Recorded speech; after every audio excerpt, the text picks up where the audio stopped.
तो नमस्कार दोस्तों, कैसे हैं आप सब। आप सबका स्वागत है हमारी इस इंग्लिश ग्रामर की सीरीज में। तो आज हम बात करने वाले हैं इंग्लिश ग्रामर की। तो मैं आपको बता दूं कि जो इंग्लिश ग्रामर है, इस सीरीज सभी एग्जाम्स के लिए है। चाहे आप हाई स्कूल का एग्ज़ाम दो, चाहे आप इंटरमीडिएट में शामिल हो, तो जो आपका सिलेबस है, तो आप लोग सिलेबस के हिसाब से उन चीज़ों को निकाल सकते हो। चाहे आप कॉम्पिटिटिव एग्जाम में शामिल हो जाओ, कॉम्पिटिटिव एग्जाम्स में शामिल, या फिर आप किसी को टीचिंग्स के लिए, अगर आपको टीचिंग सीखना है, इंग्लिश पढ़ाने का टीचिंग सीखना है, तो उसमें भी आप इस लेक्चर का उपयोग कर सकते हो, इस सीरीज का उपयोग कर सकते हो। तो हम शुरुआत करने वाले हैं। आज हमारा पहला क्लास है, पहला लेक्चर है। तो देखते हैं कितने समय तक ये लेक्चर होता है। तो इसमें देखो, हम इंग्लिश ग्रामर की बात करने वाले हैं, जो कि हर एक एग्जाम के पॉइंट ऑफ व्यू से बिल्कुल जरूरी है। जैसे आप लोग अगर हाई स्कूल में आप लोगों ने देखा होगा कि उसमें सिलेबस में देखो आपका पूरा इंग्लिश से बेसिक ग्रामर होता है, इसके बाद डायरेक्ट इनडायरेक्ट होता है, एक्टिव पैसिव होता है, जो टेंस जो ट्रांसलेशन वगैरह होता है वो भी इसमें होता है। तो हम शुरुआत करने वाले हैं बिल्कुल बेसिक से, इंग्लिश ग्रामर से। तो इसमें जो इंग्लिश ग्रामर देखो, दो शब्द हैं, दो शब्द आपको देखने को मिल रहे होंगे। एक तो इंग्लिश है और दूसरा ग्रामर है। तो आखिर इंग्लिश है क्या? सवाल उठता है कि इंग्लिश आप पढ़ा रहे हो, तो इंग्लिश आप पढ़ रहे हो, लेकिन इंग्लिश है क्या? इंग्लिश एक सब्जेक्ट है या फिर लैंग्वेज है? आप बता सकते हो इंग्लिश क्या है, सब्जेक्ट है या लैंग्वेज है?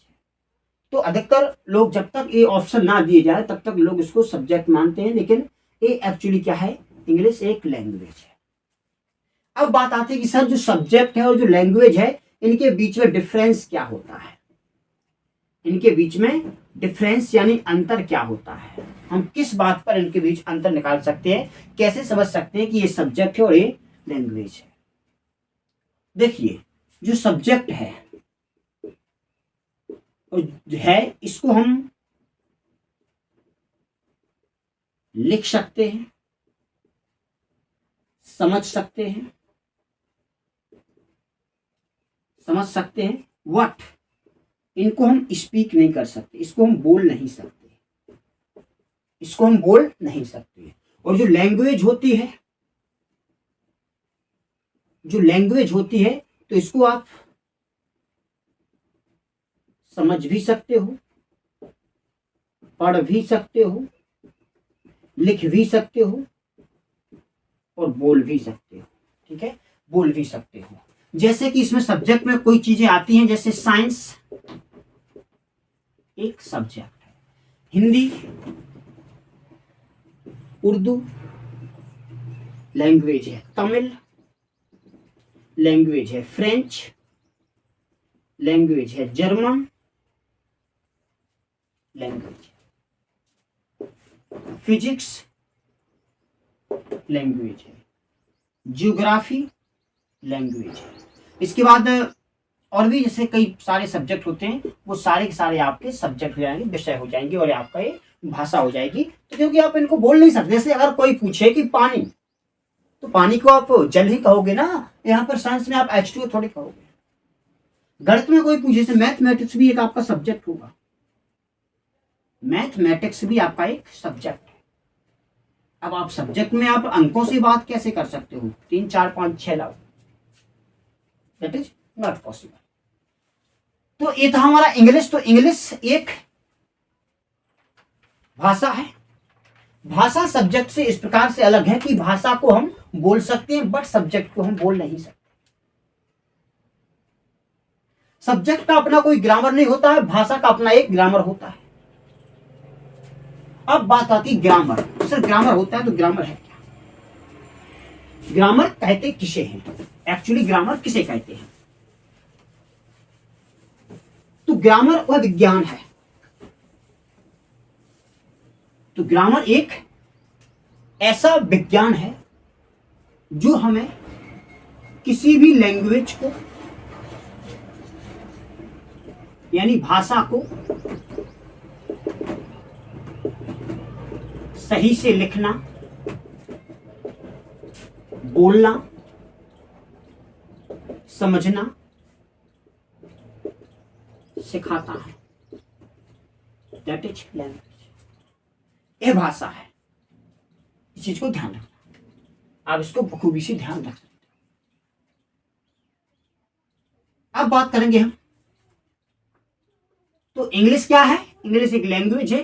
ग्रामर क्या है? लैंग्वेज का एक ऐसा विज्ञान जिसमें किसी भाषा को लिखने के लिए, पढ़ने के लिए, समझने के लिए वो उसमें रूल्स होते हैं।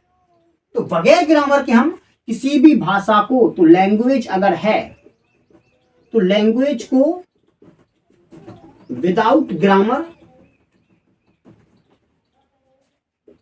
B can not learn properly. ठीक है, तो हम सही तरह से इनको सीख नहीं सकते हैं बगैर ग्रामर के। अब ठीक है, तो इंग्लिश क्या है? एक लैंग्वेज है, और उसी लैंग्वेज को सीखने के लिए जो रूल्स का जो ग्रुप्स ऑफ रूल्स होता है, जो समूह होता है, तो वो हमारा क्या होता है? ग्रामर होता है। ठीक, तो इंग्लिश ग्रामर आपका एक आ गया। अब जो इंग्लिश जो ग्रामर होती है, ग्रामर की सबसे छोटी इकाई क्या होती है? जैसे सबने देखा होगा कि जो भी अगर आप कोई भाषा अगर आपको सीखना होता है, तो उस भाषा सीखने के लिए हमें सबसे पहले उस भाषा की जो वर्णमाला होती है, वो वर्णमाला का ज्ञान होना चाहिए। जैसे आप हिंदी भाषा सीखते हो, तो हिंदी में से छोटा आ, बड़ा आ से लेकर के ज्ञानी तक आपको सीखना चाहिए। उसी प्रकार से अगर आप इंग्लिश की बात करते हो, तो इंग्लिश में भी आपको इंग्लिश की वर्णमाला को क्या कहते हैं? अल्फाबेट। अल्फाबेट क्या होती है? ए बी सी से लेकर के जेड तक। तो हिंदी में आपको 48 अक्षरों का संयुक्त अक्षर भी मिला लिए जाए तो 52 अक्षरों का ज्ञान होना चाहिए। और इंग्लिश में 26 लेटर्स होते हैं। तो इंग्लिश अल्फाबेट्स हैज 26 लेटर्स। और यहां पर इनको हम वर्ड कहेंगे। हिंदी में वर्ड कहेंगे, व्हाट इंग्लिश में इसको लेटर्स कहेंगे। अब यहां पर देखो, थोड़ा ध्यान देना, यहां पर और थोड़ा ध्यान देना। जो यहां पर जो हिंदी वाले जो भी आपके वर्णमाला में जो अक्षर होंगे, वो आपके दो प्रकार के होते हैं मुख्य रूप से। एक को स्वर बोलते हैं, एक को व्यंजन बोलते हैं। इसी प्रकार से इंग्लिश में भी दो प्रकार के होंगे, 2 types, that is vowel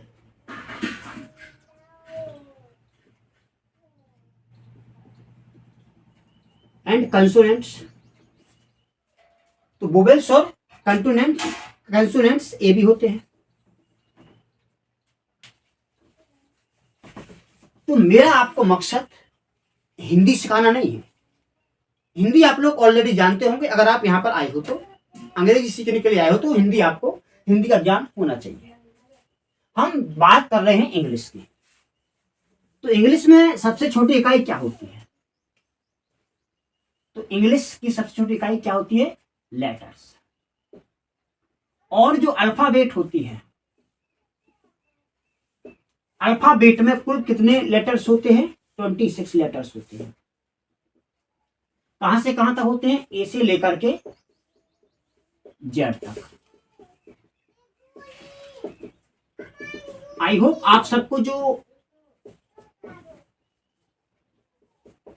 English का जो अल्फाबेट है वो आती होगी। अगर नहीं आती होगी तो माफ करना, आप लोग अब इस क्लास के लायक नहीं है।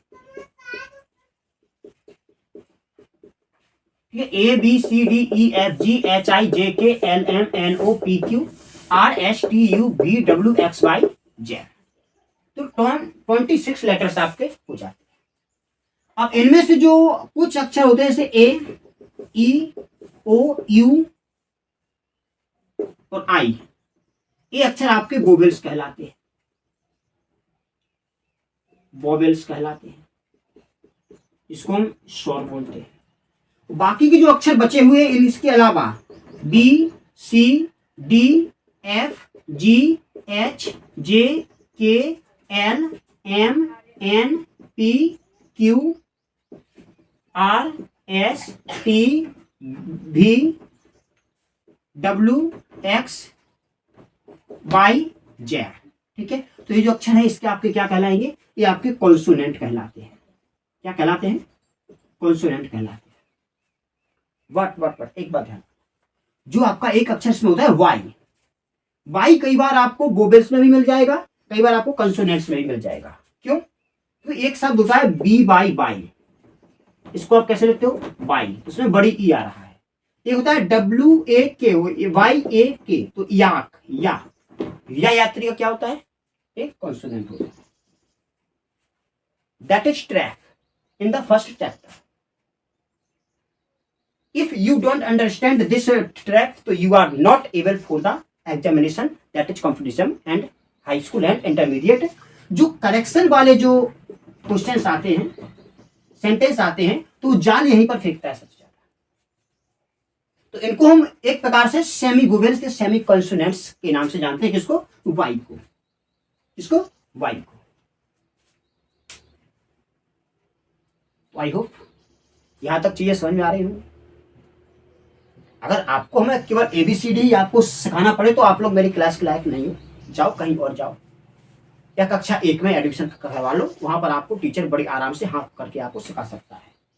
हमारा उद्देश्य क्या है? आपको बेसिक से उठाकर के एडवांस तक ले जाना। और एडवांस में आपको इसमें बता रहा हूं कि किसी आपको 99% क्लासेस में आपको आज तक ये नहीं बताया गया होगा कि Y is the semi consonant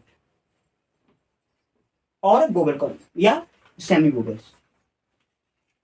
चलिए नेक्स्ट चलते हैं। तो सबसे छोटी का है लेटर्स, उसके बाद क्या आता है? ठीक है, तो फर्स्ट थिंग्स लेटर्स। लेटर्स की कुल संख्या कितनी होती है? 26। और जब हम द ग्रुप ऑफ लेटर्स, अक्षरों का समूह हो, विच मेक्स कंप्लीट सेंस, जो कि पूर्ण भाव व्यक्त करे, जो कंप्लीट सेंस व्यक्त करता है, वही क्या है हमारा? Called word. वर्ड मतलब शब्द। तो अक्षरों का ऐसा समूह जो पूर्ण भाव व्यक्त करे वो हमारा वर्ड कहलाता है। जैसे कि मैं आपके सामने शब्द लिखूं कोई AMPOQ, ये क्या लिखा है? MPOQ मतलब क्या है? एमपॉक। क्या आप उसको एमपॉक पढ़ेगा? That is not means, that is only the group of letters, but it does not make a complete sense. यह आपके लिए एक पूरा भाव व्यक्त नहीं करेगा। इसके लिए आपको कोई एक शब्द चाहिए। जैसे आपने लिखा कि WOMAN, ये क्या लिखा है? वुमेन। वुमेन मीन्स, अरे सर कैसी बात कर रहे, वुमेन मीन्स औरत होता है। That is word. तो यह क्या है? वर्ड है। और यह क्या है? ढोको लोलो पोपो है। मतलब दैट इज नॉट वर्ड, क्योंकि यह आपका अर्थ नहीं बना रहा है। ठीक, तो आगे चलेंगे हम थोड़ा। तो सबसे छोटी इकाई लेटर्स, इसके बाद लेटर्स से मिलकर क्या बनेगा? वर्ड। क्या बनेगा? वर्ड। इसको बोलते हैं हम वर्ड यानी अक्षर, इसको बोलते हैं हम शब्द। कहानी नहीं खत्म नहीं होती। अब जो वर्ड होते हैं ना, वर्ड भी कहते हैं कि भाई मैं अकेला नहीं रहने वाला, मेरी शादी करवा दो और लोगों के साथ मेरा भी संपर्क करवा दो। अकेला मैं कैसे रहूंगा, मेरा परिवार बना दो।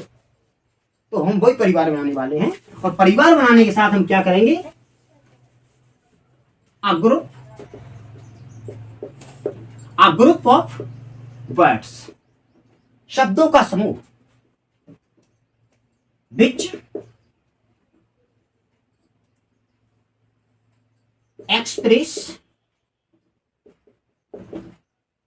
Complete sense, called sentence. जो आपका लंबे समय तक चलने वाला है सेंटेंस। जब आप कई शब्दों को मिला देते हो तो वो क्या बन जाता है? एक सेंटेंस बन जाता है। वो भी आपका उल्टा सीधा ही होना चाहिए। जैसे मैंने लिखा, यहां पर लिखा पगलू मामी कुम्मू सूलू, तो क्या है, कोई सेंटेंस बन रहा है? तो सर क्या है, तो कोई कहेगा अगर मैं ऐसा बोलूं पगलू मामू कुम्मू सूलू, मतलब क्या होगा?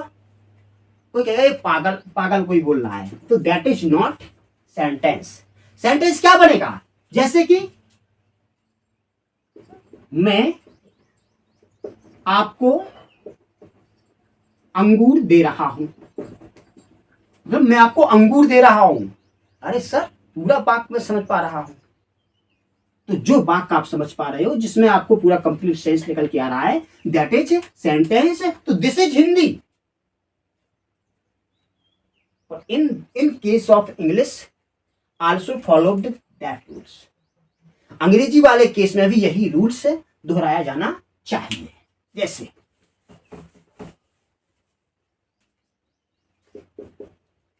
You can go out of this room, आप इस कक्ष से बाहर जा सकते हो। That is sentence. यू एक वर्ड है, कैन एक वर्ड है, गो एक वर्ड है, आउट एक वर्ड है, ऑफ दिस, ये सारे सारे क्या है? वर्ड है। जब ये सब वर्ड है, वर्डों का समूह एक अर्थ प्रकट कर रहा है, तो दैट इज ए सेंटेंस। क्या है? सेंटेंस। तो सबसे छोटी इकाई क्या है? लेटर, फिर क्या है? वर्ड, फिर क्या है? सेंटेंस। थोड़ा थोड़ा ध्यान दो, यहां थोड़ा ध्यान दो।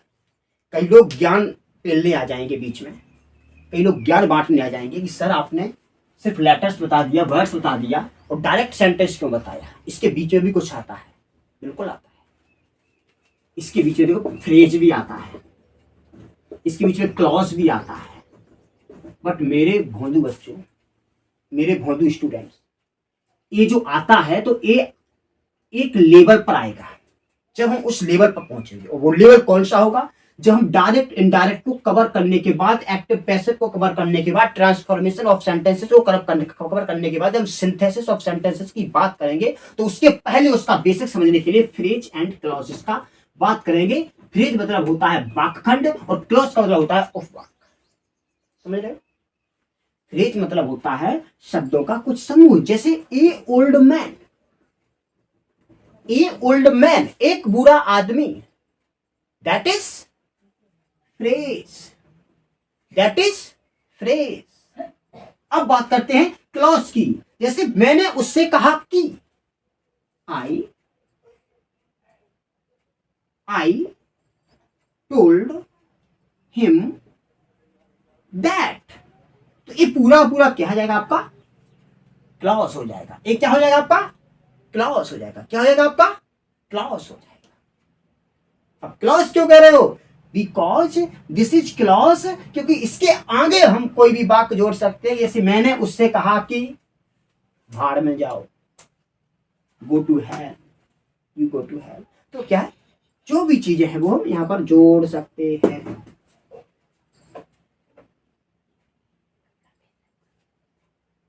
जोड़ सकते हैं ना?